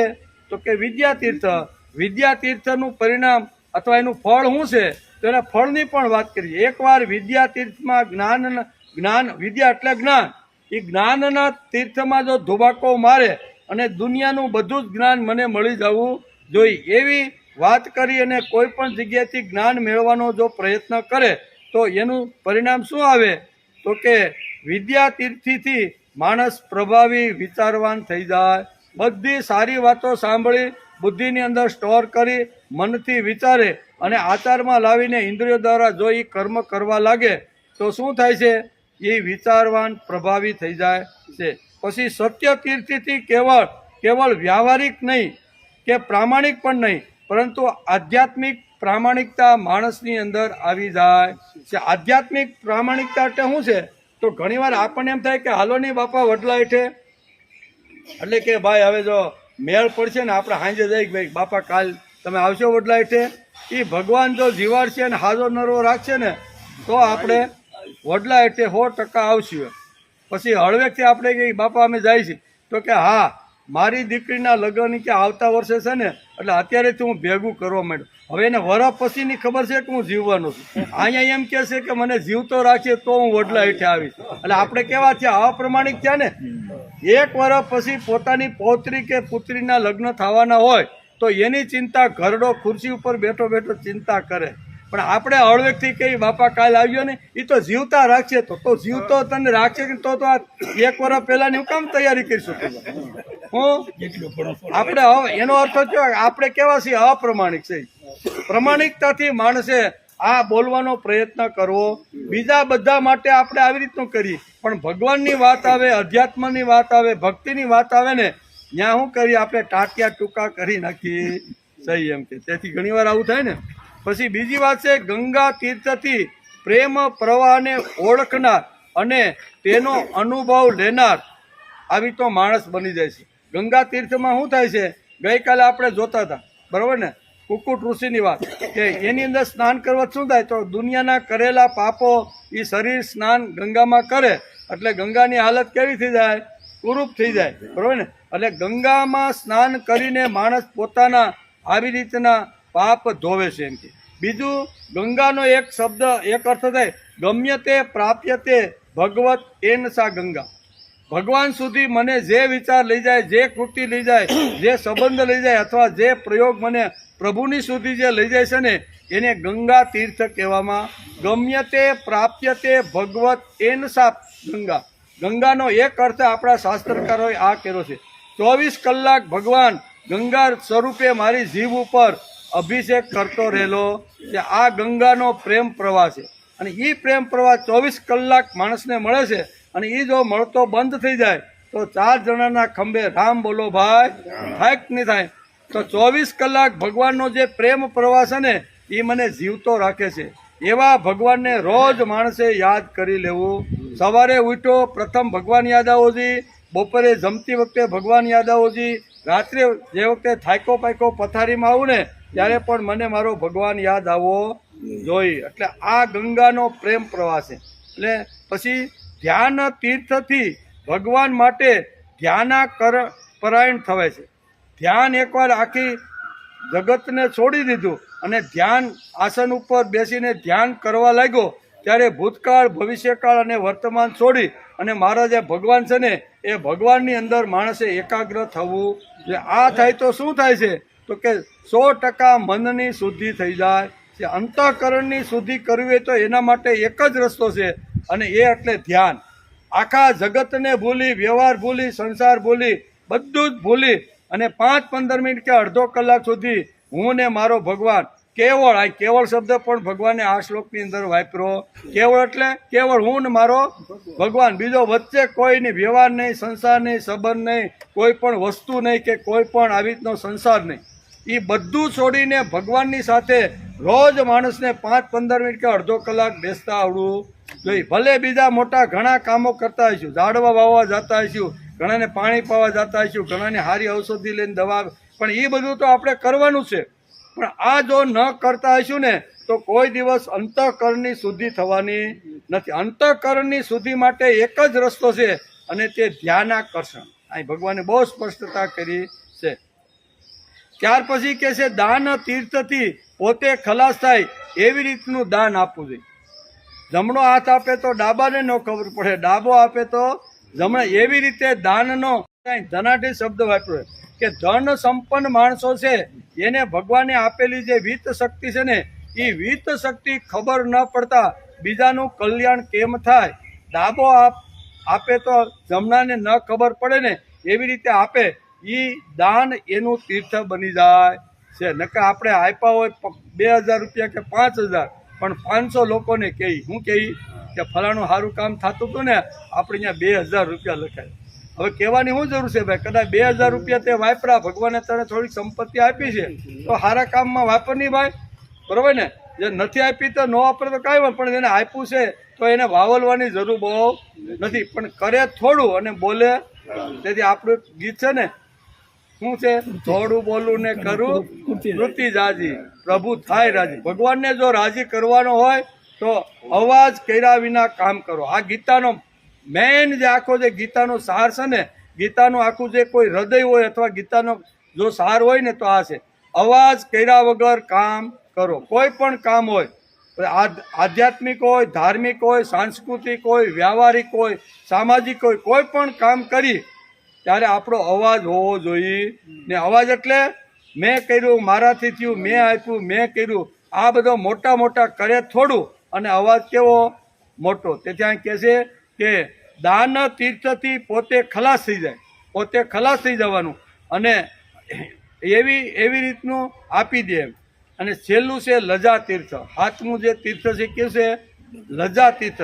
લજા તીર્થથી દેવી લજા આવે, એટલે કે દેવી લજા આવે, મધુર એટલે કે દેવી શરમ આવે, દેવી લજા આવે, મધુર શરમની અનુભૂતિ લેનાર, મધુર સ્મૃતિની અનુભૂતિ લેનાર. એટલે આપણે ગઈકાલે વાત કરી હતી ને કે આપણે જે દીકરીઓ છે ને એ દીકરીઓ અહીં કે લજ્જા તીર્થ કુલ યુવતઈ, કુળની અંદર ઉત્પન્ન થયેલી યુવતી છે એને ગામમાં, સમાજમાં, કુટુંબમાં કે કોઈ જગ્યાએ ફરતી વખતે થોડી શરમ રાખવી જોઈએ. કપડાં કેવી રીતના ખાવું પીવાનું, ક્યાં ખાવું, રેકડી ઉપર ઊભું રહેવું કે ગમે તેવા ટુકડા પહેરીને આટા મારવા, એ કુળવાન આવી યુવતીઓને એ માટે યોગ્ય નથી. તેથી આ 7 તીર્થ છે ને એ 7 તીર્થમાં સ્નાન કરે તો માણસના અંતઃકરણની શુદ્ધિ થાય. એમ આપણે ગઈકાલે વિચારતા હતા.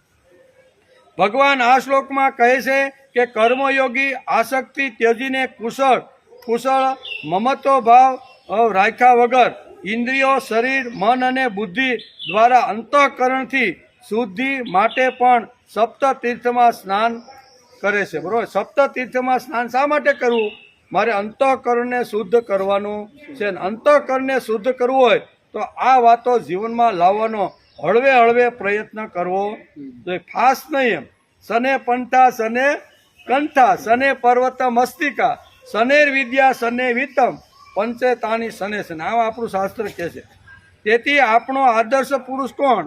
આપણે આદર્શ કોને માનવાનો હોય? આદર્શ તો કોઈને માનો, કોઈ ગુરુને માને, કોઈ સંતને માને, કોઈ મહાપુરુષને માને, કોઈ ભગવાનને માને, કોઈ માતાને માને, કોઈ દેવીઓને, કોઈ આવી રીતનો હોવો તો જોઈએ ને. તેથી આપણો આદર્શ પુરુષ કોણ? તો આ કહેતા આવડવું જોઈએ કે પ્રભાવી જે છે તે પ્રભાવી વિચારવાન છે તે જ મારો આદર્શ રહી શકે છે. બીજું, આધ્યાત્મિક ક્ષેત્રની અંદર જે આગળ વધી ગયો છે તે જ મારો આદર્શ હોવો જોઈએ. જે પ્રામાણિક છે અને જે પ્રેમનો પ્રવાહ ઓળખવામાં એટલે કે પ્રેમનો પ્રવાહ ઓળખાવનાર જે છે ને એ આપણો આદર્શ હોવો. આપણે ઘણા વર્ષોથી જીવતા હતા પણ આપણને ખબર નહોતી કે આ જીભ ઉપર 24 કલાક પાણીનો અભિષેક ચાલે છે, તેથી જ આપણું બધાનું જીવન ચાલે છે. કોઈ મહાપુરુષ આ જગતની અંદર આવે અને એ આ ગમ્યતે પ્રાપ્યતે ભગવત એન સા ગંગા, આ ગંગાનો અર્થ કરીને જ્યારે આપને સમજાવે ત્યારે આપણને લાગે કે વાત તો બરોબર છે. મારી જીભને 24 કલાક જે અભિષેક કરે છે એ ભગવાનને રોજ યાદ કરવું જોઈએ એવું સમજાવનાર મહાપુરુષને રોજ માણસે નમસ્કાર કરો. આ જ મારો આધ્યાત્મિક ગુરુ છે અથવા મારો આદર્શ છે. એટલે કે આ પ્રેમ પ્રવાહને જે ઓળખાવે છે તે મારો આધ્યાત્મિક ગુરુ અથવા આદર્શ પુરુષ છે. પછી ઘડવૈયો એટલે કે ઘડવૈયો છે તે, અનુભવ વાળો છે તે, અને દયાનેક પરાયણ. પછી ઘડવૈયો પોતે ખલાસ થઈ જાય છે અને બરોબર અને દાન આપનારો આ બધા મધુર આદર્શો આપણી સામે શાસ્ત્રકારોએ મૂક્યા છે બરોબર. ઘડવૈયો એ પોતે ખલાસ થઈ અને સમાજનું ગામનું કે ગાય